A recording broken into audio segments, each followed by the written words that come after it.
Hi. In this chapter, we're going to talk about how resilience can provide a tool for reshaping development practice. One of the ways of thinking about the world that has really been dominant is basically thinking about optimization. And optimization is something that's very, very useful, but it doesn't really match our current situation, and that we need more than optimization. So this is something that is an approach that's common both through natural resources management, where people often talk about maximum sustained yield, but it's also common in business schools, where people talk about things such as management by objectives. And it's also common throughout many organizations where there's ideas of best practices, which are really the optimal ways of doing things. And the problem with these things is that they often are based on a simple view of the world, which is true frequently, but not all the time, and often based on an idea of that we can affect more control over the world than we can. Hi, my name's Paul Ryan. I'm a resilience practitioner with the grade program here at the Stockholm Resilience Centre, and I want to talk to you about taking resilience theory into practice and applying it in practical ways on the ground. We know we need to address some of the key global sustainability challenges in really practical ways to improve human well-being and to restore and nurture ecosystems that are critical to all humanity. But to do that, we need some new approaches, and we need approaches that are tailored to working in these complex and uncertain problem spaces that we deal with in developing contexts. Resilience thinking builds on a long history of science and research into how systems work. What we need is the practical tools and practices to apply that on the ground. And so I want to focus on a couple of important concepts that are really useful for framing that challenge and to help us move from theory into practice. It's critical to understand the nature of the problems we're trying to address. And so a really useful tool that I've found in my practice to help me to understand what's the type of problems we're trying to address is to ask two key questions. One is, how much control do we have in this situation? And who has the power to make change, and how much control have we got over the key issues we're trying to solve? The second question is, how certain are we about what needs to happen, and how certain are we that if we do implement a particular approach, what will the outcome be, and will it solve the problem? If we're working in a space that has very high control and high certainty, in other words, we know what to do, and we have the capacity or we have the power to make that change, we'd call that a simple space. And in that simple space, there's usually a really limited number of variables. The cause and effect is really clear. We know what's causing the problem, and we know what we think we need to do to solve that problem. And so it's fairly predictable. In this case, we can be really efficient. We know that we can just pick up an approach or an idea that's worked somewhere else and apply it in our context. It's repeatable, it's transferable, and we can just rely on our technical knowledge to drive the change. So in this case, think about a single farm where a farmer might be an irrigator, and the control that he or she has over their particular farm and using irrigation to grow the particular crops they might be interested in growing. If you've got less control and less certainty, that's more complicated. There's more variables involved. Cause and effect is less clear. And so we're working in a complicated space, but we're still able to understand some of those key relationships. So it's not as predictable. We have to usually choose between different options or interventions that we might want to make in that system, and we usually have to tailor those to the particular place that we're working. And so that requires some deeper understanding about how the system works. And here, expertise can be really useful. That can help to guide us into what might work best in this particular place.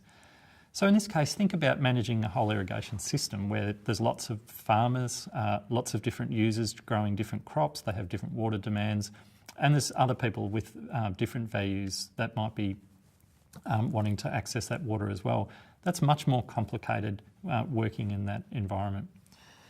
If we're working in a space that has very low control and very low certainty, we'd call that complex, and this is where the idea of complexity comes in.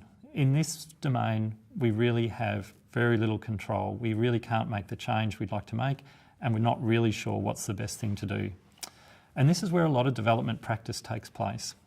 So here, cause and effect's not really discernible. We really don't know what the linkages are between the different variables. And there's lots of different things happening and changing in the system, and so it's quite unpredictable. So here, technical or expert knowledge is really of limited use. We need to match that or bring it together with local knowledge about how the system works. And so it's important to engage deeply with people in the system about what they know about their place and how it works. We often need to develop really unique interventions. What works somewhere else won't necessarily work here. And so we need ways to develop new approaches and ways to innovate in a particular place. And we need ways to implement and test those different innovations and refine what works for this place and tailoring it to these particular dynamics. So in this case, think about a river basin where that crosses a range of boundaries, where a whole range of people and users, people in towns and villages, as well as farmers. There's all sorts of different things that can move through the system like pollution or floods, etc. And it's a very complex space with lots of uncertainty. In which the impacts of an event are actually stronger far away in time and space from where that event occurs.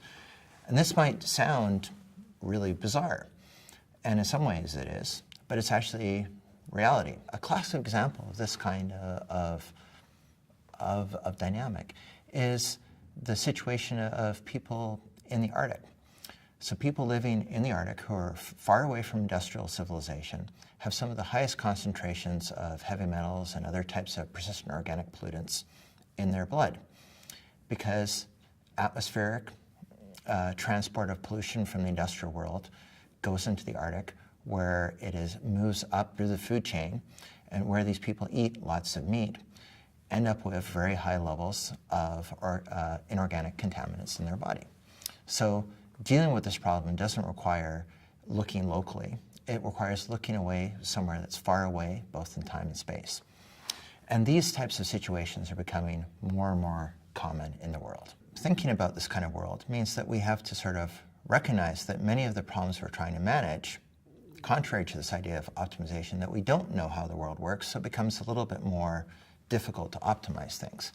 And even if we do know about how the world works, that our changing of the world is changing the world out from under us, which means we need to be learning and anticipating change in what is a good way of practices.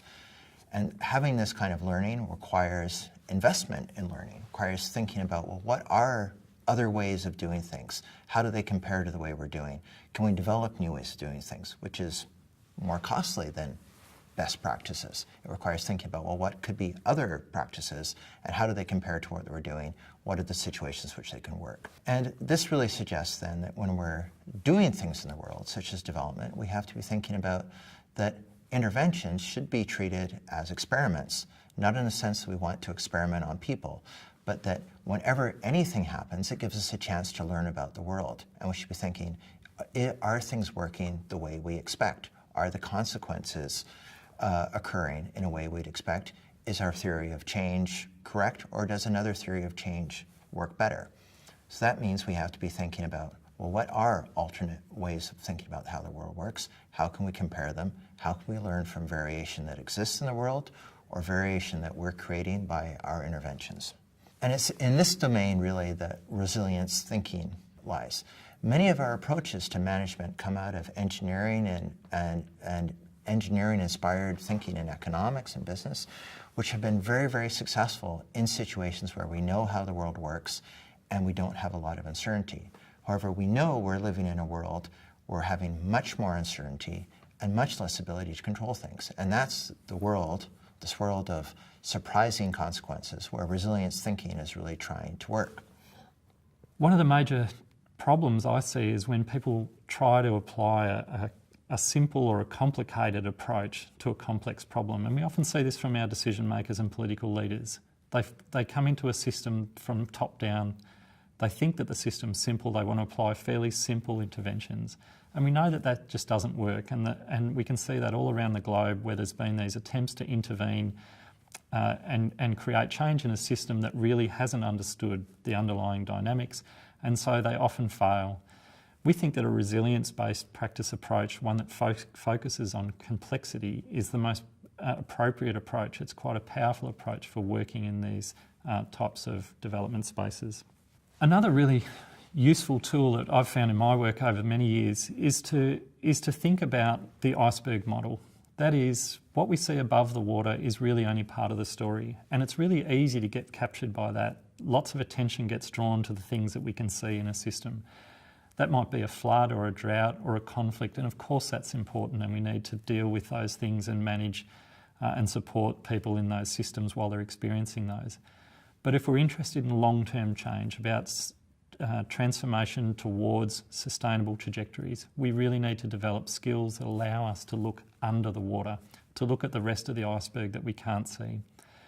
So we need to ask questions about what are the patterns, what are the processes that sit underneath that tip of the iceberg, what are the cycles that lock people into particular ways of doing and forcing them to be stuck in particular traps or patterns of behaviour that mean that they can't make the change they'd like to see.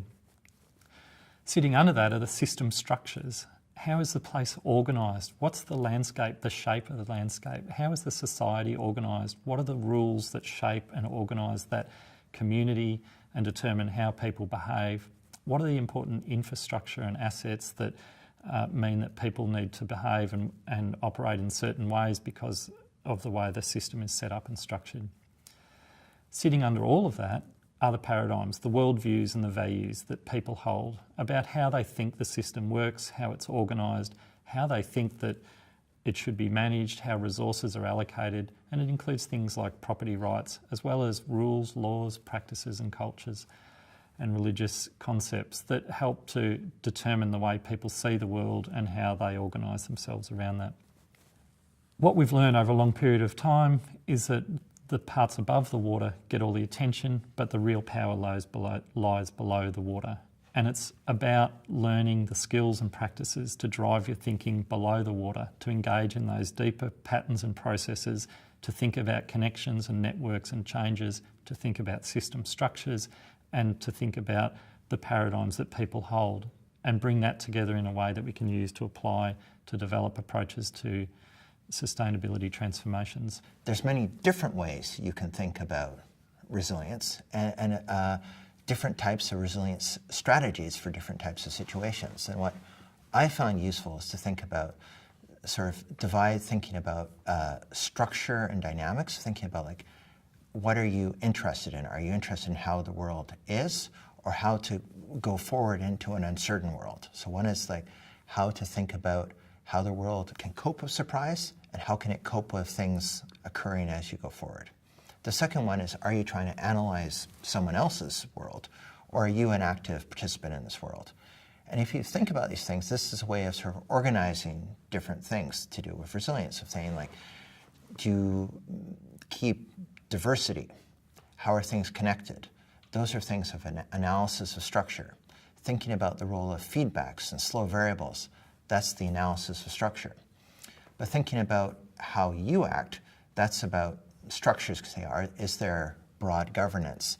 Is there broad participation? Are there good structures for making decision making? Moving forward, it's what are the ways of doing experimentation and learning? Is there kind of complex systems understanding and tools to understand these complex things? So those are kind of broad schemes, but you can kind of also think about those same things in different types of resilience practices. So for example, the analysis of structures, saying, well, can we understand reorganizations or regime shifts in systems? Can we understand where there are thresholds? To navigate, you can say, well, can we create strategies to deal with these kind of things as we move forward? So for example, strategies to manage disturbance or use disturbance in a structured way. With kind of thinking of people inside the system, you can say, well, where are your sources of resilience? Where are the sources and sinks of resilience in a system? With processes like resilience assessment, while moving forward, you need to really develop strategies for managing resilience. So for thinking about navigating a turbulent world, we need approaches like optimization. But to cope with surprise and a dynamic changing world, we need tools like resilient thinking that help us make sense of complex, turbulent times. But there's many different ways this can be done, and it's important to know what kind of tool you're looking for, whether it's to try and navigate or to analyze. All systems have elements of simple or complicated and complex. The challenge is to know when to apply different types of thinking to those different problems. So after this introduction, it might be useful to reflect on your own systems the systems that you're familiar with and the challenges that you face. And some key questions you might want to ask is, how difficult is it to make change in your system? What experience do you see that people have in trying to make change in that system? What's worked and why? And what hasn't worked? And what can you learn from how people have tried to make change? That'll give you some insights into whether the system's behaving in a simple way, a complicated or a complex way. Reflecting on these types of questions can really help you to understand the nature of those problems and help you to tailor the particular approaches. We think that the resilience practice and resilience theory are some of the most powerful tools and concepts we can bring to some of the complex challenges that we face. The real challenge is to develop the skills to turn those into practice on the ground. Thank you. Thanks very much.